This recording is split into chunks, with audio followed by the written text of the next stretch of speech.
अस्सलाम वालेकुम, मैं हूँ हमारा इफ्तिखार और आज काफ़ी अरसे के बाद आपके सामने हाजिर हूँ।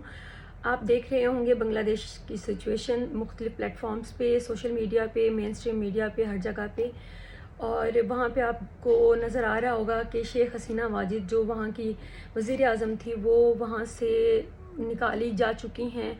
उनके जो चीफ़ ऑफ आर्मी स्टाफ हैं वक़ारुज़्ज़मा, उन्होंने उनका तख्ता पलट दिया है और वो थोड़ी देर पहले इंडिया में लैंड कर चुकी हैं और वहाँ से बताया जा रहा है कि वो इंडिया से आगे किसी और मुल्क में फ़्लाई करेंगी। अब हसीना वाजिद का मैं उनके ऊपर आने से पहले मैं आपको थोड़ा सा बता दूं कि इसका बैकग्राउंड क्या है, कि ये प्रोटेस्ट क्यों हो रहे हैं या ये इस नौबत तक बात कैसे पहुंची। ये प्रोटेस्ट जो हैं वो कुछ अरसे से चल रहे थे। स्टूडेंट्स के प्रोटेस्ट चल रहे थे, जैसे कि आपके और हमारे यहाँ कई मुल्कों में पेपर होते हैं, जैसे इंट्री टेस्ट होते हैं, मेडिकल के लिए होते हैं, सीएसएस के लिए होते हैं। तो बांग्लादेश में एक कोटा सिस्टम था कि जिन्होंने फ्रीडम फाइटर्स जो थे, जिन्होंने बांग्लादेश को 71 में जो आज़ादी दिलवाने के लिए जिन्होंने काम किया था, उनको स्पेशल प्रेफरेंस दी जाती थी, जिसके ख़िलाफ़ स्टूडेंट्स ने काफ़ी सालों से एहतजाज किया था। और उसके बाद उन्होंने एक दफ़ा अदालत से उसका स्टे भी लिया, लेकिन अदालत ने कुछ अर्सा पहले उसको फ़ैसले को बदलते हुए और दोबारा फ्रीडम फाइटर्स के जो बच्चे हैं या उनके भी बच्चे हैं आगे, उनको वो फेवर दी, जिसकी वजह से स्टूडेंट्स जो हैं वो सड़कों पे थे। क्योंकि अगर देखा जाए तो फ्रीडम फाइटर की हद तक कोई भी मुल्क जो है वो उनको फैसिलिटेट करता है या फिर उनके लिए सोचता है, लेकिन उनके बच्चों फिर और उनके बच्चों के लिए भी आप अगर इस तरह से कोटा सिस्टम रखेंगे तो ऑब्वियसली जो अवाम है उनमें इतना शऊर है कि बाकी जो बच्चे मेहनत कर रहे हैं वो उस चीज़ को डाइजेस्ट नहीं करते, ना वो उस चीज़ को बर्दाश्त करते हैं। तो ये काफ़ी टाइम से कुछ अरसे से स्टूडेंट्स जो हैं वो बहुत बड़ी तादाद में सड़कों पे थे और इस चीज़ ने हवा दी। और उसके बावजूद काफ़ी कोशिश की गई, लेकिन हालात कंट्रोल में नहीं आए। और आप जानते हैं कि पाकिस्तान और बांग्लादेश एक मुल्क थे और आर्मी भी जो हमारी है वो सेम ही आर्मी थी, तो वही आर्मी है।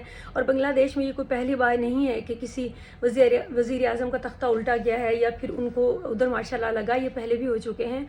अब मैं आऊँगी थोड़ा सा शेख हसीना वाजिद की तरफ। शेख हसीना वाजिद जो हैं वो बेटी हैं शेख मुजीबुर रहमान की। शेख मुजीबुर रहमान को और तो कोई ज़्यादा पहले ना भी जानता हो, तो रिसेंटली जब इमरान खान ने ज़िक्र किया कि शेख मुजीबुर रहमान एक हीरो हैं, और उस तरह से आवाम को काफ़ी अवेयरनेस मिली कि शेख मुजीबुर रहमान कौन थे और उन्होंने क्या किया। वो एक लंबी हिस्ट्री है कि किस तरह से उन्होंने वो इलेक्शन में कामयाब हुए, लेकिन उनकी सीट्स के हिसाब से उनको वो जगह नहीं दी गई। उसके बाद उन्होंने एक लंबी तहरीक चलाई और वो किसी चीज़ पे भी एग्री ना हुए और उन्होंने मुल्क अलग किया।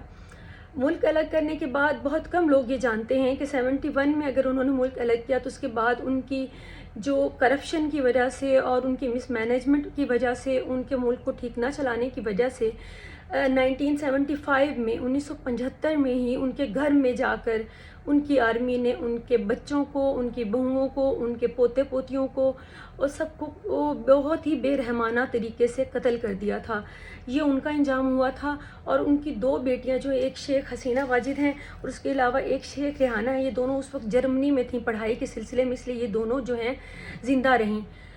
काफ़ी अरसे के बाद वापस आई और उसके बाद शेख हसीना वाजिद जो हैं काफ़ी दफ़ा वज़ीर आज़म भी बन चुकी हैं। इनके जो और वो इंडिया की काफ़ी सपोर्ट में होती हैं, इंडिया उनके काफ़ी इंडिया के करीब हैं। उसके अलावा खालिदा ज़िया साहिबा हैं जो उनके एंटाई हैं, जो उनको जो वो भी रह चुकी हैं सियासत में या वज़ीर आज़म बन चुकी हैं, वो एंटाई इंडिया हैं।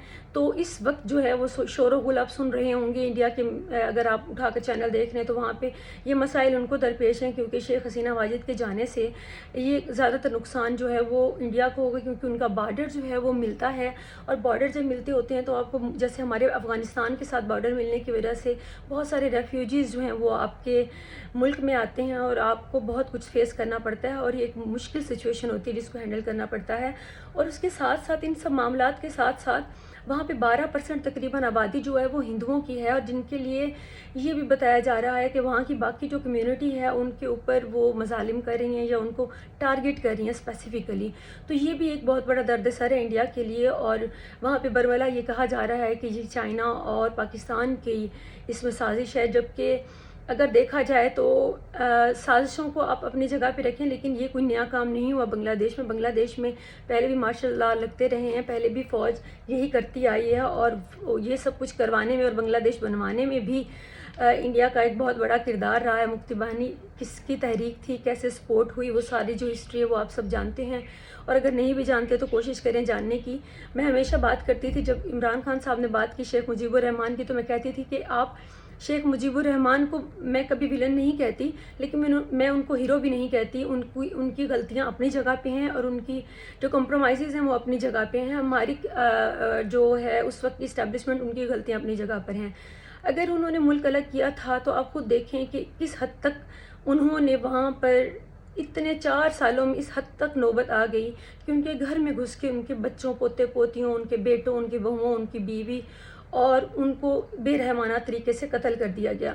تو یہ سچویشن آئی، اس میں کچھ وجوہات جو ہیں وہ شیخ مجیب الرحمان کے اپنے مزاج کی تھیں، جو کہ بہت ہی لائک بھٹو، وہ ان کے اندر ایک جو یہ طاقت کا نشہ ہوتا ہے. آپ نے دونوں کا انجام دیکھا ان دنوں میں، جب بھٹو نے نہیں جھکے اور انہوں نے ملک الگ کر دیا، آدھا کر دیا. ان کا انجام بھی آپ نے دیکھ لیا. یقیناً بھٹو میں بھی بہت ساری خوبیاں تھیں مجیب الرحمان کی طرح، اور مجیب الرحمان میں بھی وہی تھی کہ ایک کٹرنس اور ایک جمہوریت کے ہوتے ہوئے آپ کا ایک جو بادشاہی والا رویہ ہوتا ہے وہ آپ کا انجام کچھ اس طرح سے کرتا ہے. اب ایسے حالات میں وقت جو ہے وہ وقت کے ساتھ ساتھ پتہ چلتا رہے گا کہ بنگلہ دیش میں آنے والے وقت میں کیا چینجز آتے ہیں، کیا ملٹری جو ہے وہ کس حد تک کب تک وہ رول کرتی ہے، کب وہ نئے الیکشن کرواتی ہے.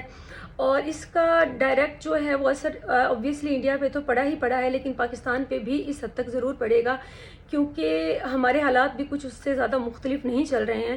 تو ہم بھی کچھ اس طرح کے جو معاملات ہیں ان کے ساتھ ٹیکل کر رہے ہیں. تو دیکھتے ہیں کہ حالات آگے کیا بنتے ہیں اور کس طرح سے سچویشن آگے چلتی ہے. بہرحال یہ جو لیٹسٹ اپڈیٹ تھی وہ میں نے آپ کے ساتھ کی. آئندہ انشاءاللہ ریگولرلی بات کرتے رہیں گے، اور وجوہات پہ اور اس کے اوپر مزید جو بھی ڈیٹیلز ہیں وہ شیئر کرتے رہیں گے. خوش رہیں، سلامت رہیں. اللہ حافظ.